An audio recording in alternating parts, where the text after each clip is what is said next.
Hey, Stacey David here with the Tales of a Gearhead podcast. Now, what is this? Well, it's a podcast that covers everything automotive, everything mechanical, everything that's just cool about the automotive lifestyle. And since that's just about everything, you're going to love it. Today's podcast is brought to you by Hot Shot Secret. Let's get rolling.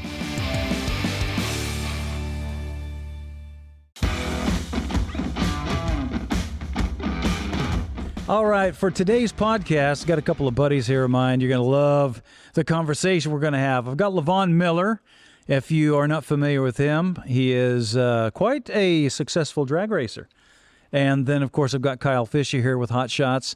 Kyle's been on the show many times talking about additives and oil and racing and all kinds of stuff. So, guys, welcome to the podcast. Thanks, Stacey. Glad to be here. All right. Very glad to be here. LaVon, I don't hardly recognize you, man. You've lost, what, 90 pounds? I have, yep. Well, okay, you got to tell us about this. LaVon, he was never that big, I didn't think, but it's like you're half yourself. How did you do it? Well, I actually am doing the carnivore diet. So Carnivore diet. What is that? Carnivore diet is an animal-based diet. So I like it. I like the sound of it already. Meat, eggs, and seafood is the basis of your diet. So okay. If it comes from an animal and it's not processed, you can eat it.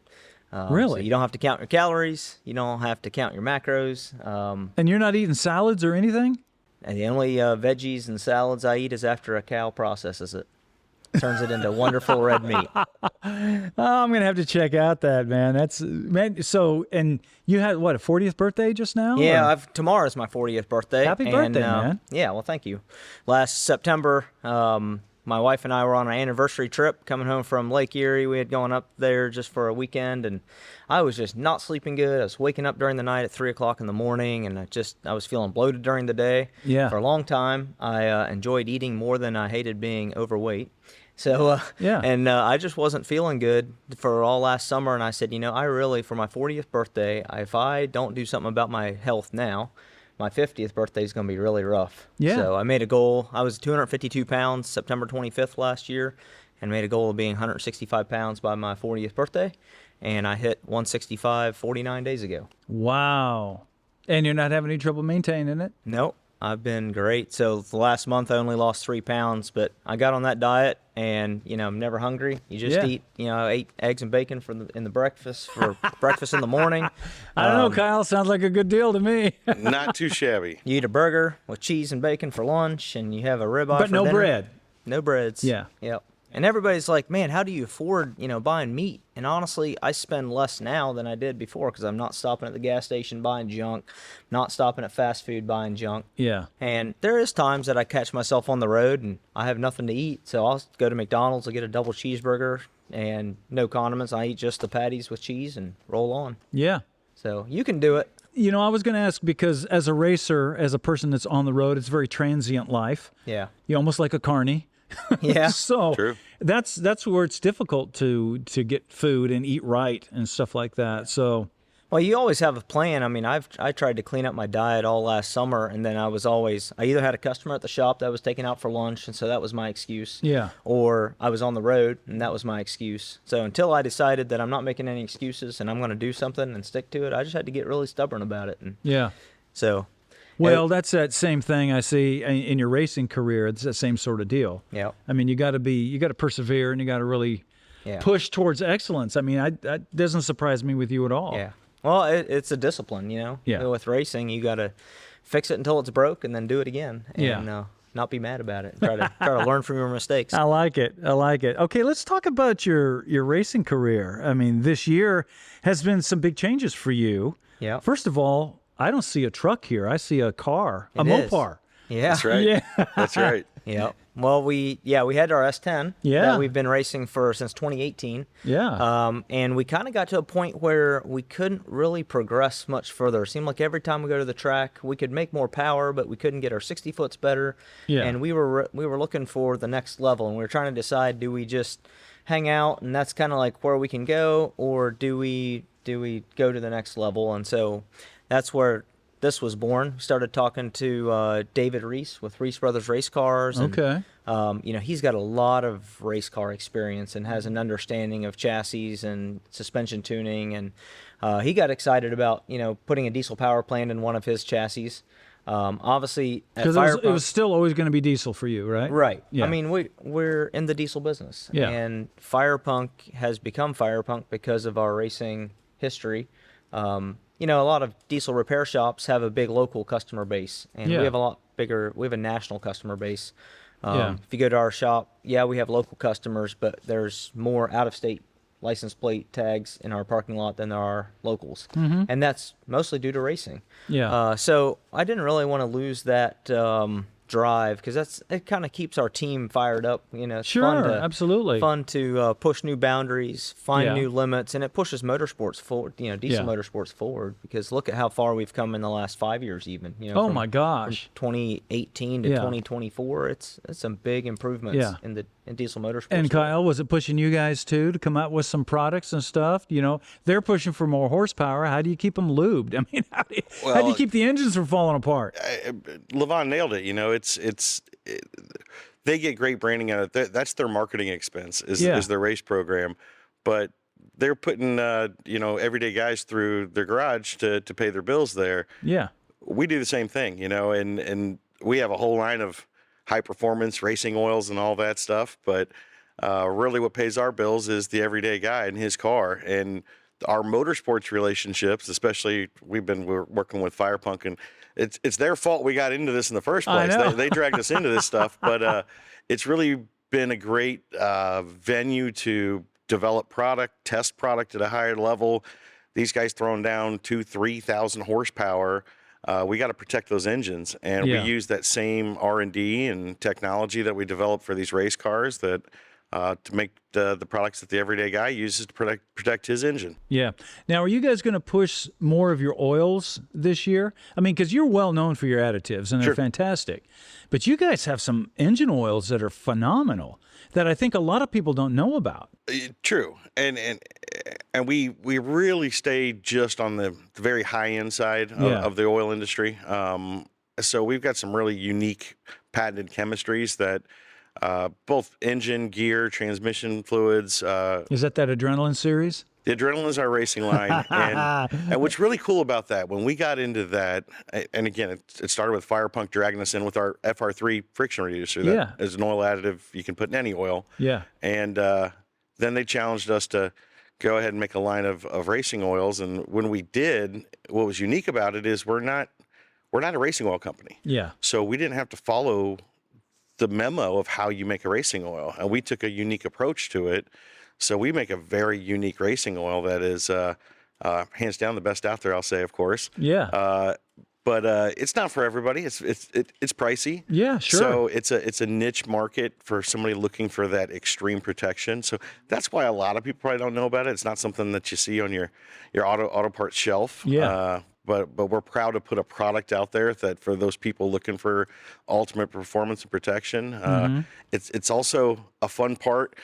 Back at the office, you know, we've got tribologists, we got lab nerds. You know, these are scientists, and you got to let those guys have fun. The oil needs to go on the viscosity. Exactly, and sometimes they love the stuff regardless of what they're doing, but sometimes they're tasked with mundane challenges and stuff. So when you allow them to play in the race world a little bit, they have a blast with it. And what's unique about our company, we give them the freedom to just develop the best thing they can possibly make without restriction. Yeah. We don't look at product costs. We don't look at marketing availability. None of that stuff. Just make the best thing you can, and they have the free will to do it. And it really allows them to spread their wings too. You know, that's a dream for an engineer. That's a dream. 100%. Now, didn't you, LaVon? You set a world record this year, right? Yeah, we set the diesel record for the Pro Mod class. With this car, we went 410 at 194. Gosh. Which still not fast enough. But, no, it's never fast enough. But no, we with the S10, the best we had gone in that class was a 418. Yeah. So we've now bested what we did with the S10, but that was at 182 miles per hour. Yeah. And now we went 194. Gosh. But that was with a slow 60-foot. You're so close to So 200 miles an hour, we've man. gone a 992 60-foot with the car, and we've gone 194 miles an hour. If we put the two together, it's going to go a lot faster than a 410, but it hasn't gone there yet. So that's what keeps it exciting, because you know there's more. You know, mathematically, you can look on paper and know that, you know, we still got more power we can add. Realistically, I would love to get the thing in the 380s this year yet, but until it goes that fast, it hasn't gone that fast yet. You just want to get over 200 miles an hour. That's right. That's the magic number, man. You know, it's like once you hit 194, you're like, well, you're so close. So, Yeah. But, man, there's some big barriers. Those last 6 miles per hour. Yeah. Oh, yeah. It takes a ton of power. It sure does. Now, how many runs you getting out of those engines? Well, it depends on the setup that we've had. The S10, we had 2018, we went 98 passes without touching the engine. Oh, my gosh. And it was great. Since then, we've usually been closer. We've went up in power level. We were closer to like 50 passes before we had to pull the head. We'd tool up some valves, do some head work. That's still a lot of runs, man. Put the S10 engine in the car, and we had nothing but problems. And like, we didn't change anything, so to speak, but in the same sense, we changed everything. We went from a newer model ECU, went from a newer model turbo, same size. It was a GT55 versus the G55 series. Went from a manual wastegate to the electronic wastegate that Turbo Smart offers. So on paper, it was very similar. But in the car, when you started looking at it, there was a lot of changes. And, man, we tore up pistons like 4 times. We'd go 5 passes and tear up a set of pistons, couldn't figure it out. Finally, this winter, That's top fuel stuff. Yeah, we went to the engine dyno a couple times, and we finally we changed our piston bowl design. Yeah. We changed our injector combination, spray pattern, and we added an air-to-water intercooler. And since then, we've been able to make over 3,000 horsepower. I think we did 3238 on the hub dyno. Yeah. You know, that's to the wheels. And, you know, our 194 mile an hour calculates to about 3,400 horsepower, because we're 3,070 pounds still race weight. And what's your torque level with that? I say the bottom of our shift point, I think I calculated we were about 3,800 foot-pounds. Wow. We're trying to keep the RPMs high enough to where we're not making gobs of torque, but if we'd suck it down, we could probably make, you know, over 4,000 foot-pounds, but the crankshaft and the bottom end just doesn't like it. Cylinder pressure goes up. Yeah. So I feel comfortable. Like this engine now, we have about 15 passes on it over 3,000 horsepower, and it's been sounding good, running good.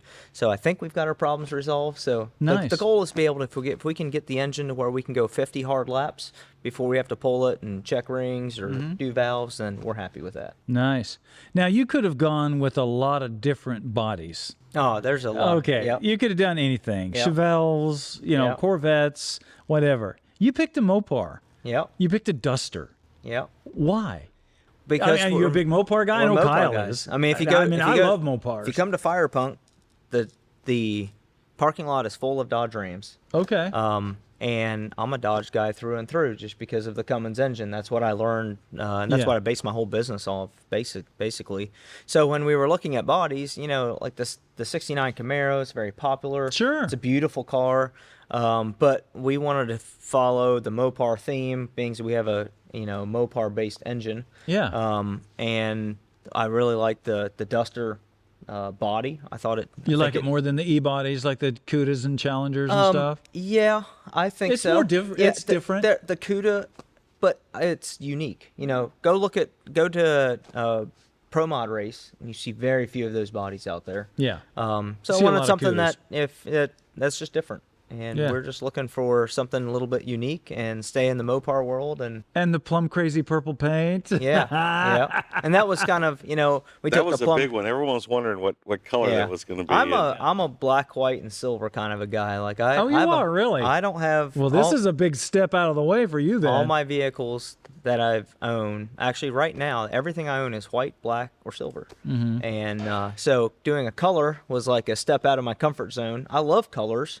but every time I'm like, man, when I go to choose it, man, I always your end up mind, going or- back and like, black's just gonna look good. Yeah. And And these guys commit too. So when the car goes purple, the pit goes purple. Yeah. So Oh, yeah. canopy, jerseys, you know, Yeah. like toolboxes, like so. Yeah. It's a full commitment. And listen, purple's an aggressive color, man. Yeah. It's plum crazy purple was not the most popular color. No. Everybody talks about it now Right. because it was so outlandish, but a lot of people would pick, Right. something else. Yep. But yeah, we just worked off the plum crazy base, but we added more metallic and more depth, and we got a really nice color. I'm really happy with it. Mm-hmm. So if people want that paint code, can they get it from you guys? Yeah. I would actually work with our painter up in. Yeah. So it's a custom blend. Yeah. Yep. I don't just pass out the paint code because I didn't come up with it. Yeah. So if you want the paint code, get a hold of me. I can get you in touch with Brian, and he can get you hooked up. He's cool. Great painter. So what does the rest of the season look like for you? We're taking a little bit soft this summer, okay. Just because we would like to do No Mercy radial tire racing this fall, which is a whole week of racing, which is a big expense for the business. That's in September, isn't it? Yeah, October. Yeah, second week of October, I believe. And Kyle, you going to be there at that? Oh yeah, we're doing a big sponsorship of that, and we're got some things cooking, but we're looking to try to do somewhat of a diesel takeover at No Mercy this year. These guys have been knocking on the door for a while. You know, Firepunk brought the S10 down there and put it in the threes. They ran a 399. That was the first diesel in the threes there. Yeah. And that was when it was on a radial tire. So I can't wait to see this thing on a radial tire and let her rip. And we've had a few other Diesel Jared Ring and Ryan Milliken that have been doing a lot in that gas world with the diesel platform. Yeah. So we thought this would be a good year to let all the diesels come down and play. So warning to No Mercy, you're probably going to have to line up against the diesel. Yeah. So we've got 2 more points races with the Outlaw Diesel Super Series. Yeah. That's one in Shy Diesel Extravaganza end of August, and then we have the Snyder Diesel Performance race in Pennsylvania. That's in September 18th. And there we may go up to Michigan for a PDRA race next weekend, depending if we can get. I've got my bus torn apart right now. If I can get that fixed and get everything ready, we'll go. If not, we might sit that one out. But I would like to get a couple test sessions in.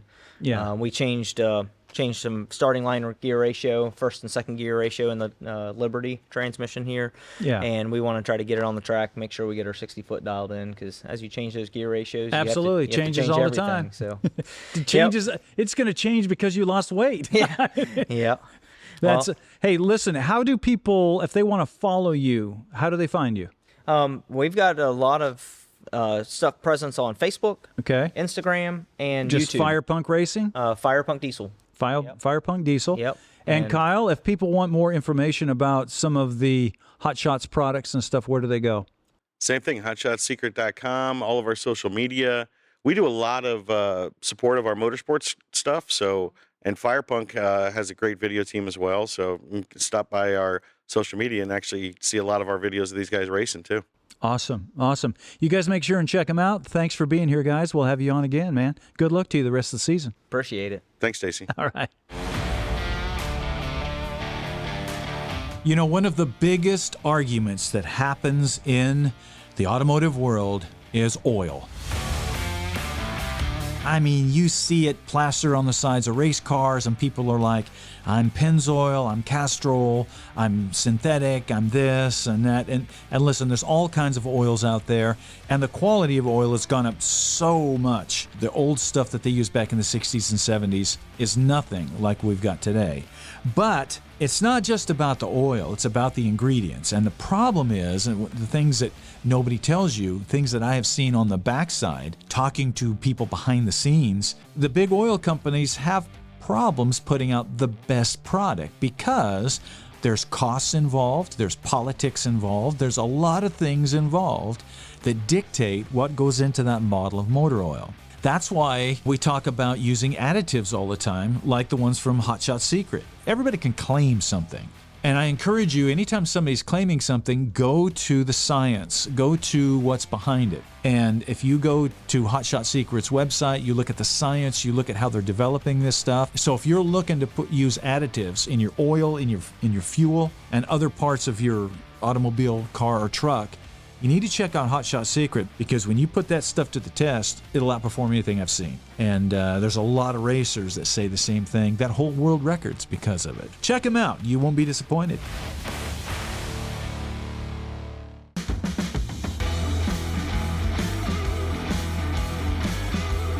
All right, I got a great surprise for you today. We're going to talk music a little bit. We've got Dave Gossett back on here. He's with DAVVIKI Limited. They build really nice replica bodies of all kinds of cool cars and stuff. But Dave is also a musician, like a lot of car people are. As I always say, cars and guitars go hand in hand, but not just guitars, pianos, anything. Music people are car people, and we found that out. I mean, everybody loves it here. So, Dave, welcome back here, man. Nice to be here. Glad to have you on here. Let's talk some music. Okay, so you're a musician. You're a car guy, you're a musician. Right. How did you get into that? Have you always been a musician? Well, I grew up in a musician's home. My mother was a commercial singer under contract to WGN. Okay. Were there hot rods around the house, too? Next door. Okay, so next hot door rods was next the door. closest hot rod. Okay. And was your dad a musician as well, or? No. Okay. He worked very hard. Taught me about hard work. Okay, well, good. Okay, so you grew up, and were you a singer, a musician, I was a guitar player and singer. Okay. In bands, of course, like you were. Okay, so this is Nashville, Tennessee. So when you say you're a guitar player, were you just kind of a front porch guitar player, or were you a professional level guitar player? I was a professional level guitar player. Awesome. But I was in the band because I was the lead singer and coordinated all the backing vocals and everything else. Okay. But so what kind of music were you singing and doing? well, there certainly were lounge bands, but mostly rock. Okay. And but I certainly would do whatever they'd pay for. Oh, of course. You're a paid record player. It's like, hey, play this. A human jukebox. Yeah, that's kind of one of the reasons I stopped doing it. I got tired of that. Well, no, I understand it. One of the hardest jobs you could have in those days was a three-piece band. Oh my gosh. Because you had a bass player and drums, you had a rhythm section, but then there was you. Yeah. And you had to sing and play. Yeah. You were all the music, all the vocals. All the solos, all the fill-ins. It was a hard job. Yeah, that's a tough thing. So what kind of guitars do you play? In other words, so you're an electric guitar player, I'm sure. Well, I have acoustics for certain things, but primarily I play, of course I loved Gibsons, and as Fenders go, I prefer my Telecasters. Okay. And sometimes with a humbucking pickup. Even the Fenders were second to Les Pauls, SGs. So you were a Les Paul SG guy. You like that fat humbucker thing. Correct. Okay. And so what kind of bands, when you think of bands or people that influenced you, who were they? Johnny Winters was my biggest influence. Yeah. Johnny convinced me to learn to play guitar at age 11 or whatever. Yeah. When I heard his licks, I just couldn't stand it. I was after that. But many others, of course. In terms of across the rock field, I was definitely impacted by many, including Joe Walsh. Oh, yeah. And I think Joe Walsh, influenced everybody at some point. I think so. I think him and the combination of Don Felder with the Eagles Don Felder's one of my favorite lead players he always played the right thing for the song. Right. You listen to the guitar work in the Eagles songs, and it's always the right stuff, Same as a lot of the Steely Dan records. Oh, my gosh. Those guys hired the right people. Yeah. Skunk Baxter being a primary one. Yeah. Just the greatest. Yeah. But you're into the Telecasters, huh? Or into the Les Pauls? Unless I'm playing straight blues. Yeah. It is a Les Paul. Yeah. Although I suppose even for that, I still really love the Les Pauls. Yeah. And, like I say, Telecaster's a close second, though, in many situations. Yeah, I've got several Les Pauls. I'm a Stratocaster guy, though. I just love them. That doesn't make you bad. No. I was going to say that about you and the Telecaster. I own a few. Yeah. No, they're great. They're great. They all have that honk to them that's just great. That has always been the challenge for me, as a guitar player, especially when I was playing professionally, is to find that guitar that could do it all. All the things you needed to cover, yes. And the Paul Reed Smith is probably the closest to hitting them all. And I've got a really nice Paul Reed Smith, but the thing is, if I want that true single coil Fender sound, only a Fender's going to give you that. You're right. You're right. I also like the Paul Reed Smith and have played it in scenarios where I needed a wide range of sounds. Oh, yeah. It's great for that. And like Santana, oh, my gosh, the tone he gets out of that is just, that's great. Let's talk about your singing a little bit. Now, because people say, oh, yeah, I sing in a rock band. So tell me about, you were in a particular rock band, and there was a singer that you replaced after he went on to other things. Who was that singer? Well, it was Michael McDonald. It's just this guy you may have heard of. Yeah, I replaced Michael McDonald when he went on to be with the Doobie Brothers. He was a predecessor, yes. Yeah. Yes. But I went on with the band for a couple of years, a band called the Guild. Guild. Very cool. You know, that kind of story, you know Phil Robertson of Duck Dynasty. Have you heard the story about him? No. He was a starting quarterback in Louisiana. Ha! And you know who was under him was Terry Bradshaw. Wow. Yeah. But that was behind him. And he just quit and decided he didn't want to play football anymore, and the rest is history. So it's kind of like, wow, okay. So you might have been in the Doobie Brothers. No, I didn't have a chance at that. That was all Michael. That's what a awesome. brilliant, performer, writer, what a talent. entertainer. Yeah. Way beyond me. I still can't understand a word he says. You don't know me, bro. It's just great stuff, though, man. So do you still play? I'm still playing as much as possible with everything else that's going on. Yeah. I do Joe Cocker in a Legends review. Oh, you do? She came in through the bathroom window is my act. Now, do you do all the moves and everything, too? As much as possible.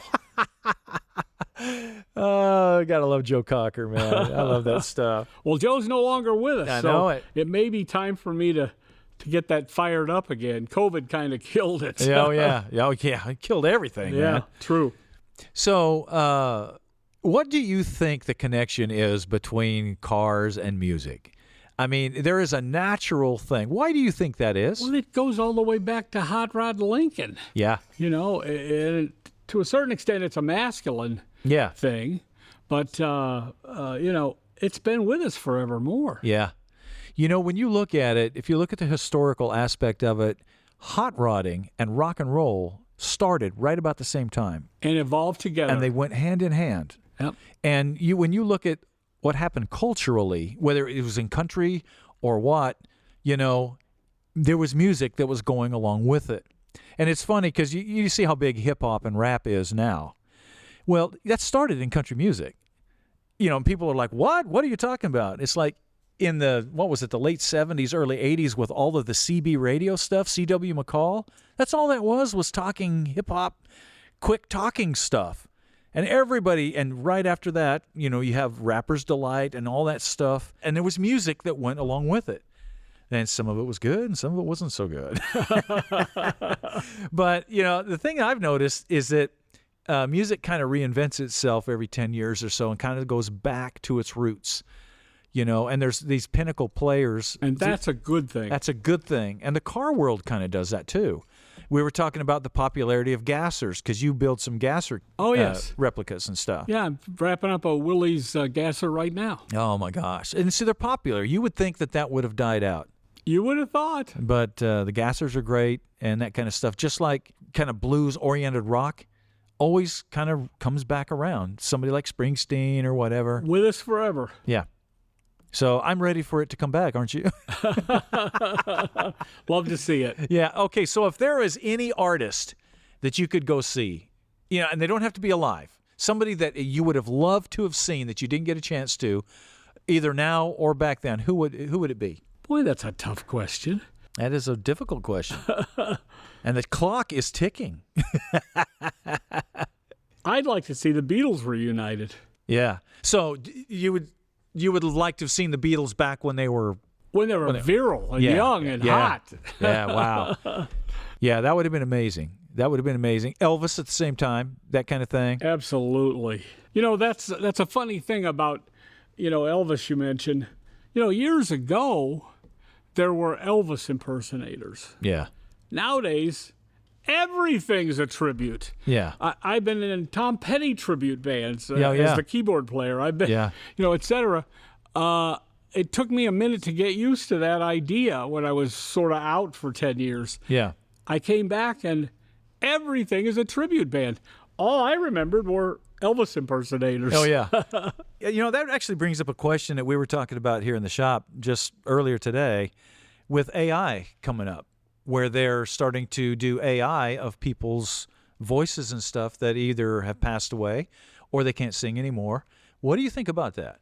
I'm just rather skeptical of the misuse that can happen, and yet it's not real. I've heard some stuff that was impressive. Yeah, but because it was impressive, I'm afraid it might get more. Might have more impact or be allowed more impact than it really should have. Yeah. Yeah. Well, we're out of time today, man. Dave, thanks for dropping by. Anytime thanks for having me, man. Drop by here again. We'll get you on. We'll talk about cars and guitars. Thank you very much. Enjoyed this. All right. All right, that's our show for today, which means you need to get out there and start working on something. Spend some time turning wrenches. You might be surprised how much you like it. Make sure you check out our website, staceydavid.com, because we've got all kinds of new products and some other great stuff that you're just going to love. Also, make sure to check out our social media. That's Instagram, TikTok, Facebook, YouTube, all at Official Stacey David. Our social media is where you're going to find all of the bonus content, the giveaways, the contests, the trivia. We even have extra viewer projects that focus on what you are working on. Also, the new season of Gears will be on MAV TV, and YouTube will be the place that you can view all of your favorite Gears episodes, as well as the full project builds that follow the project from beginning to end. Make sure to check out our new Gears coffee cars. This is a unique blend of coffee and cool stickers to collect that will appeal to anyone. But the most important thing is get out there and turn some wrenches yourself. Get a project, start working on it, and if you don't have tools, check out Cornwell. They can help you out there. All right, that's all the announcements. We're all up to date. We'll see you next time.